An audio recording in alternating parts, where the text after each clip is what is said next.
That's a nice rig, and that's a nice weight. Coming to this beach, it's low tide, it's a big low tide, 0 meters. It's not one of the big equinoctial low tides that you'd get in spring and autumn, but it's a pretty big tide. And I've come to this beach for 2 reasons. To do one, to do a recce, just to see what the rock situation is like at low tide, because one of my preferred ways to fish this beach is to using braid and a fixable reel and a long continental style rod, fish with pop-up rigs and target mackerel, possibly garfish, but also gurnards. But what happened last year was, with all the storms, there was a lot of erosion and exposed a lot of rocks. It wasn't possible to fish that way. Now where I'm standing now I wouldn't be fishing anyway, but further up the beach, up there, that's where I'd be going. And it does look like some of the sand has filled back in. So as I make my way up to that part of the beach, I'll do a sort of get some reference points so I know where to come at high tide. So I'll be casting onto clean sand. So look, already the second purpose of my trip is just to scavenge for leads. It's just a, you know, fun thing to do, get a few free leads, clean up the beach a little bit as well, get a few free leads, and yeah, it's surprising what you can find. So that's a nice gripper there. Now, these things aren't cheap in the shops. This looks fairly fresh, so still got the fixtures. They don't look very rusted up. So what I'll do as I go along the beach, I'll collect these rigs. I'll collect the line and with it, cut that up and put it in a bin on my way up. So it gets the beach clean of all the old stuff, all the old fishing gear, and I get some leads and a nice walk at the same time. Gemini, that's a Gemini gripper lead. So yeah, the leads fix in like that. Sorry, the wires fix in like that. Let's pull this one out a bit.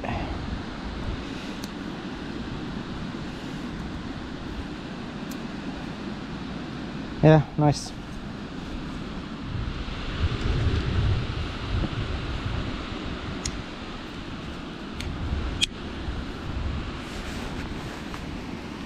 Right, let's get the components off this line first off. These swivels, you can tell this is a fairly fresh, because there's very little rust on that hook. You see it's bent out there from where the snag occurred, and so often when I find leads on beaches like this, you can see that it wasn't actually the lead that was stuck, but often the hook. It took hold into some kelp fronds. We'll clear those up.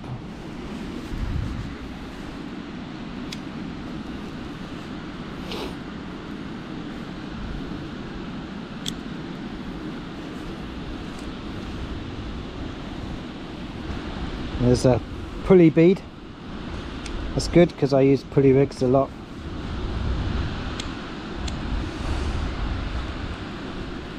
Nice pulley bead there.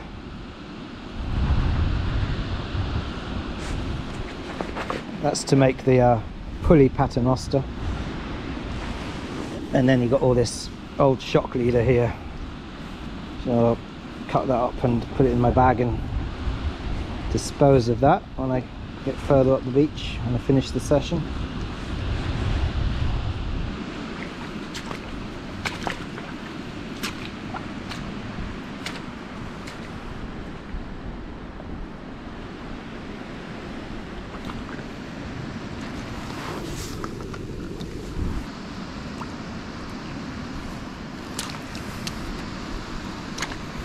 Yeah, another thing you could do whilst you're here, but I'm not going to do that today, is look under the rocks. It's about the time of year when the crabs will be starting to shed their shells, become peeler crabs. It's one of the best baits you can have for sea fishing.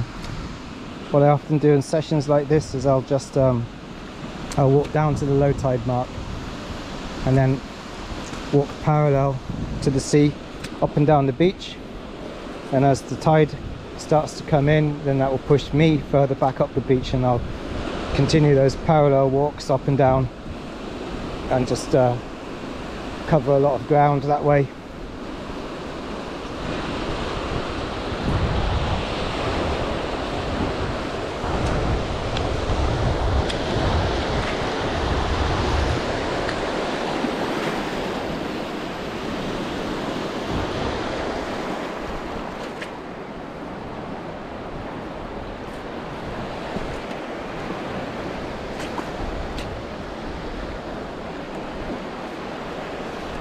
Often it's the case that the leads you find, the rigs you find, are further up the beach. But it's always worth a check, since you don't get to see this part of the beach very often.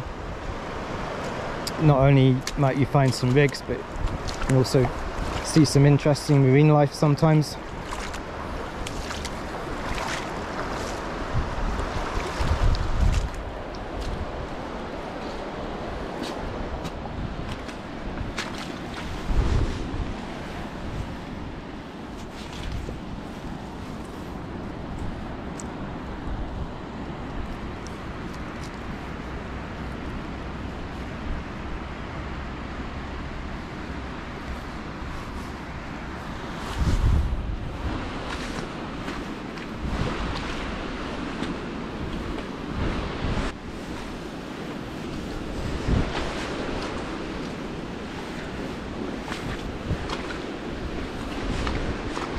There we go.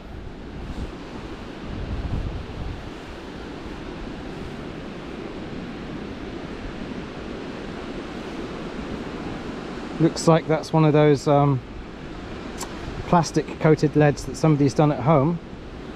Looking at the unevenness of it, I'd say that's a 5.5, maybe 6 ounce lead. All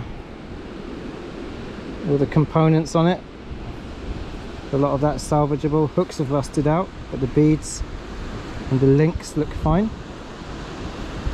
There's another one. So I've only been here a few minutes and I've probably salvaged £5 worth of gear. I'll cut this off. I'll keep the whole rig, put that whole rig in my bag, and I'll chop up the shock leader.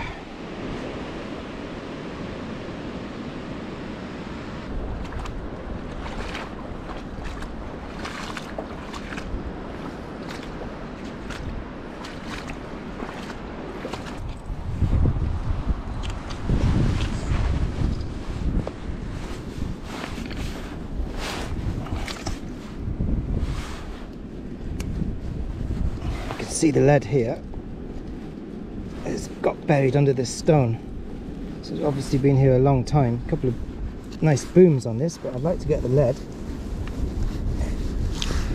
I can see the wire sticking out, so I can just get it really wedged in. It's obviously been here for a while, and then the sea's changed the topography. There it is. Nice little grip lead.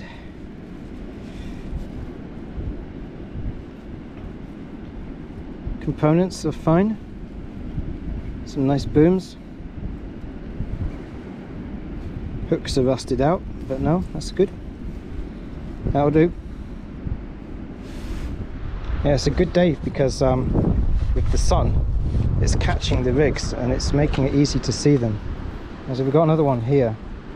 It looks like exactly the same lead as the one I just found. Could be from the same angler. Having a bad session, losing a lot of gear. There's another one. Different components, so maybe it's not the same angler. Yeah, I'd say it's from a different angler.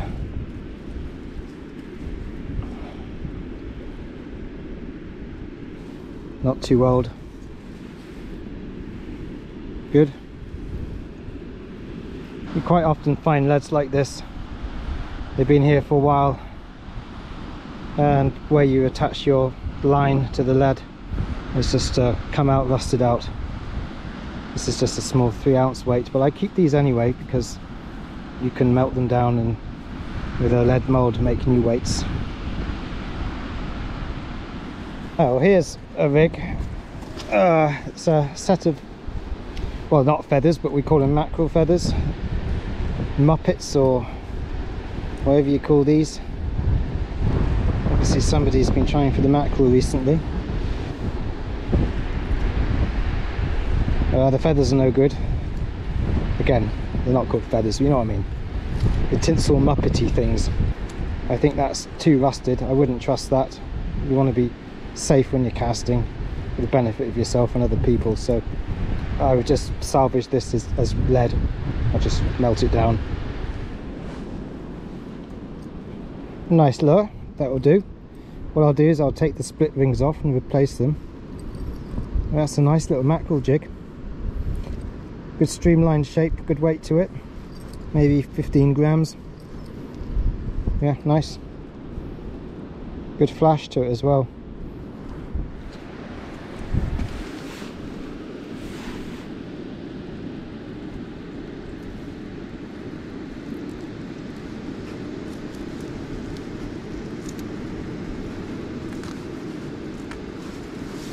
Yeah, that's fine.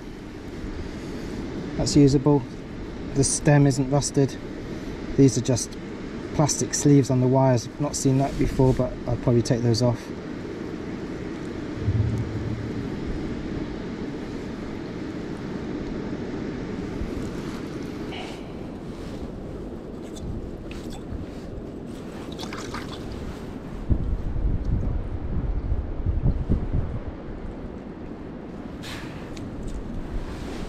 Yeah, it's just loads today. Very easy. I've only been here about half an hour and I'm on to about my 10th lead. A lot of them aren't usable as weights straight off. Like I say, a lot of them are, like this one, are only suitable to melt down, but very useful nevertheless.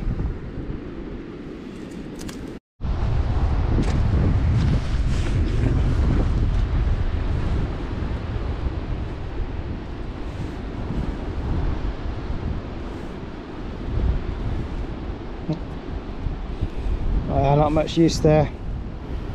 I can use the weight in the jig head, but the soft plastic bit is too gnarled. The hook's gone. But that lead there in the jig head, that would be useful.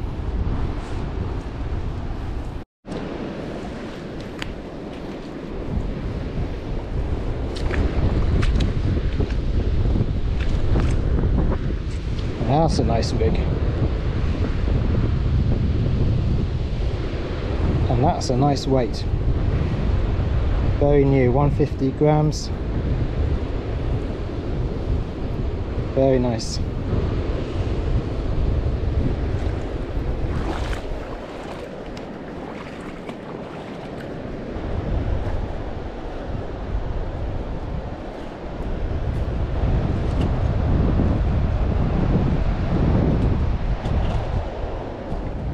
Looks like this is one of those flat leads that also acts as a weight lift.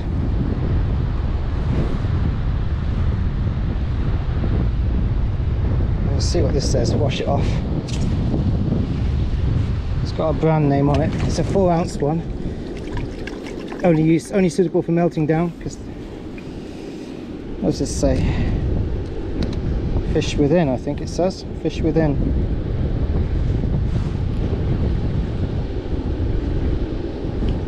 Interesting design.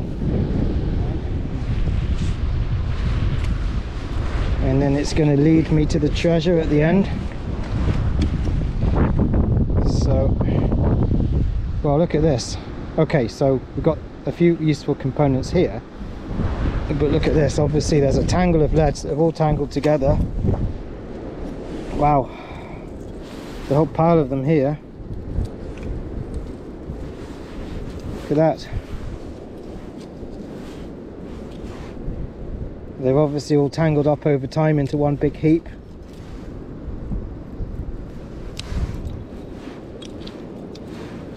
They've been here a while. Most of the attachments have rusted out, but that's all good lead. What's that? Just in that one little pile. It's 1, 2, 3, 4, 5, 6. Another one of those fish within leads. Maybe the same angler. And then this rig with the components.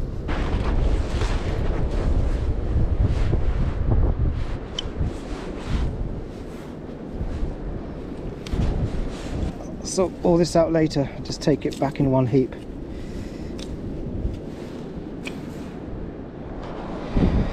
This shows how you've got to keep your eyes open.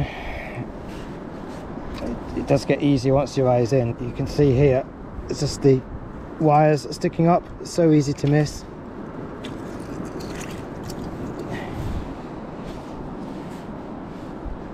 Fine for melting down. There's no attachment here. It's rusted off.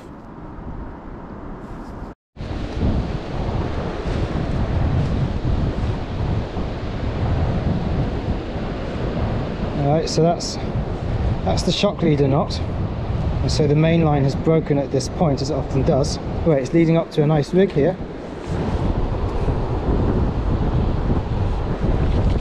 Yeah, decent rig, another one. Nice components, bigger than I normally use, but there you go. 170 gram breakaway lead, grip lead, relatively new. Bag weighs a ton now.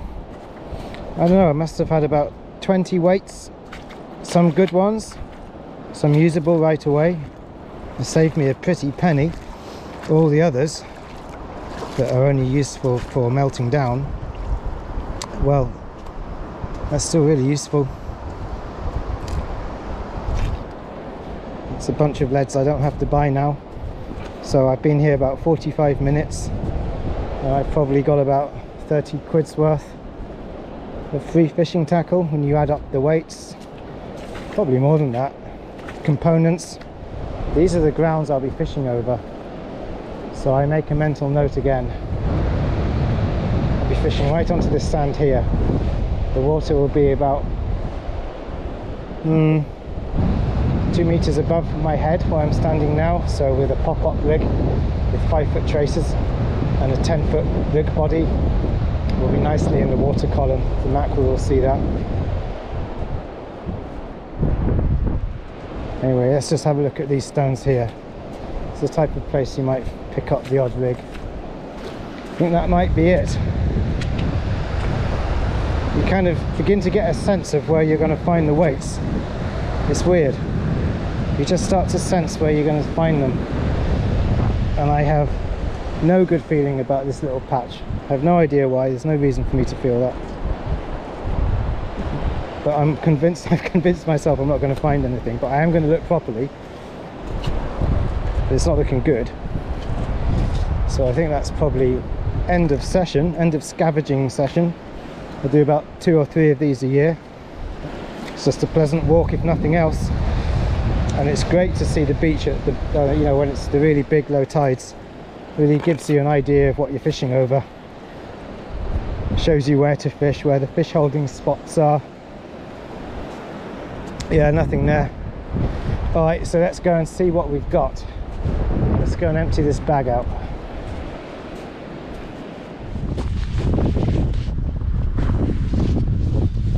Oh, what a mess.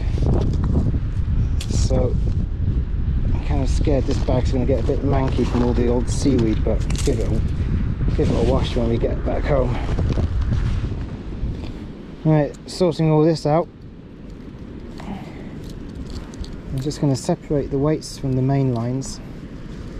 I might sort out all the components back home, but I want to make sure I get rid of this line in the rubbish bins here.